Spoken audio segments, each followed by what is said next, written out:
Hello, I have a question for you. When does the service start? Now, a lot of people will say it starts when the choir gets up to sing or when the song leader says, let's all stand and take our hymn books. But I say it starts when the prelude begins. And the prelude is often not taken as seriously as it should be. So, as the start of the service, it should definitely be prepared for. So, we should take a little bit of time and plan it out. So, I want to walk you through just a few of the steps that I personally take when I'm coming up with the preludes that I play. So the first thing that I at least always consider is how long is my prelude going to be. Now, of course, this can change for whether you're playing for a regular service or for a funeral or a wedding. It all depends really, but you want to know how long you're going to be playing for. So standard preludes go from anywhere to 5 to 10 minutes, sometimes longer, but 5 to 10 minutes is probably average. So for today's example, let's take 7 minutes, okay? So we'll take 7 minutes and we'll make that our time limit for our prelude. So we want to be playing each song for about 1.5 to 2 minutes or so. So that means we'll need 4 songs. So, 3 songs will take us to 6 minutes, so we'll throw in a 4th song there just to be safe, because we don't want to run out of music before we run out of time. So we'll take 4 songs, so let's come up with 4 songs. Now, the next thing that I come up with is I want to tie my prelude together somehow. So there's several different ways to tie a prelude together. And by the way, this is not something that you have to do. It's just something that I personally like to do. Is I like to tie it together. So I can tie it together by key. Sometimes I'll tie it together by a theme.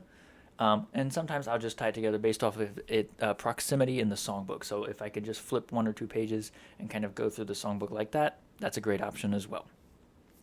So if I'm tying together it by theme, that would be something like Christmas preludes, Easter preludes, Thanksgiving preludes, preludes about Calvary. So there's all kinds of different themes that we could create a prelude for. So for today's example, let's tie it together by key. So let's pick 2 keys. We'll go E flat and A flat. So we'll play a couple songs in E flat, and then we'll play a couple songs in A flat. So I went ahead and I thought of a few songs that we could go with.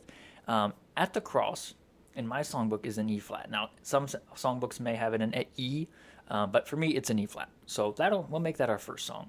The second song will be Shall We Gather at the River. Again, for me that's an E flat. Some songbooks have it in E. Now let's transition to songs that are in A flat. So we'll play 2 songs in E flat, 2 songs in A flat. First example. When the roll is called Up Yonder. Again, sometimes that's an A, but for me it's an A flat. And then after that, our last song will be Leaning on the Everlasting Arms. Again, sometimes that's an A, but for me it's an A flat. So those are our 4 songs. At the Cross, Shall We Gather at the River, When the Roll is Called Up Yonder, and Leaning on the Everlasting Arms.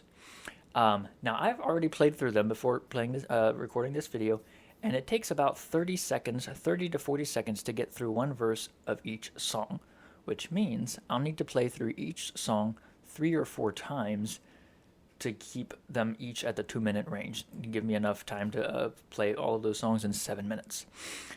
And that's something you don't have to do. I just personally do it just so I can make sure that I don't run out of music, when I still have to keep playing. So those are our songs. Now, the next thing that I will check for is, do I need the songbook? Do I need music for any of these songs?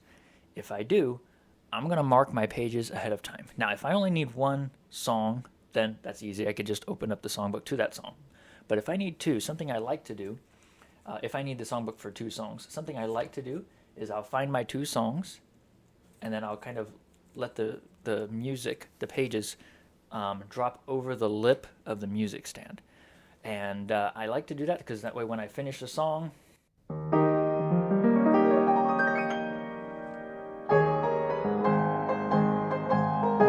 I can just go seamlessly into the next. And so that's one of the things that I like to do. If you need more than that, sometimes you can use if you are open to it, you can dog ear the pages. You can use little sticky notes. There's several different options. You can use bookmarks, pens. You can use multiple songbooks, but either way, you want to consider that. The next thing that I do is I create a list. I'll write out my songs and their key. If I need the page numbers, I'll include the page number as well. And I'll keep that on the music stand so I can reference it just in case I have a brain freeze, because so we all sometimes get a little bit nervous, and so I don't want to trust my brain unless I'm super familiar with the prelude. Okay. The next thing is, if I'm playing with other instrumentalists, I have to play the song as it's written, unless I go over the song with that other instrumentalist ahead of time and we lay out, okay, we're going to change this chord, we're going to hold out this note, or whatever. But if we haven't gone over it and made changes already, then you want to play it as it's written, so that way you're on the same page. Now, if you're playing by yourself, I like to personally use relatively free rhythms at the end of this each verse. And so, for example, at the end of "At the Cross,"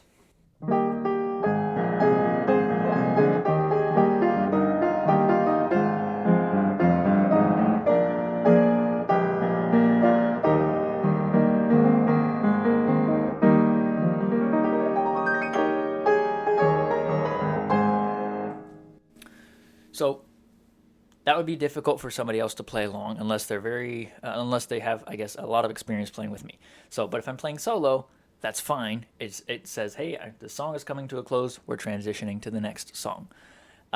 So if you're playing by yourself, feel free to use those relatively free or nuanced rhythms. Now, the last tip is at the end of your prelude as a whole.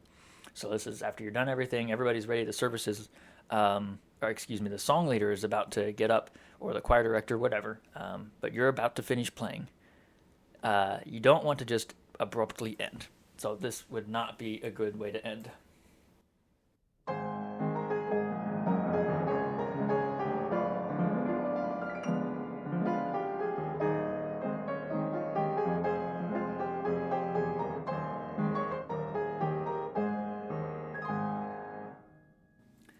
That'll kind of shock the listeners just a little bit. So what I like to do is I like to drag out or slow down pretty obviously that last measure. So for instance,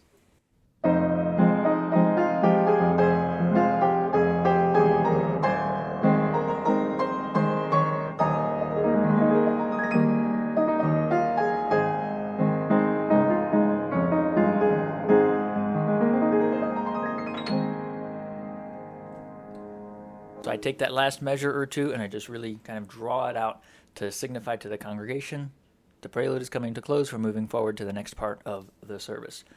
So there's how I create a prelude. I hope that you were able to pick up a few tips or things that will be helpful to you. If you are, great. If you have any questions about anything, message me. I would love to be able to be a help to you. And so thank you for watching the video, and I will see you in the next one.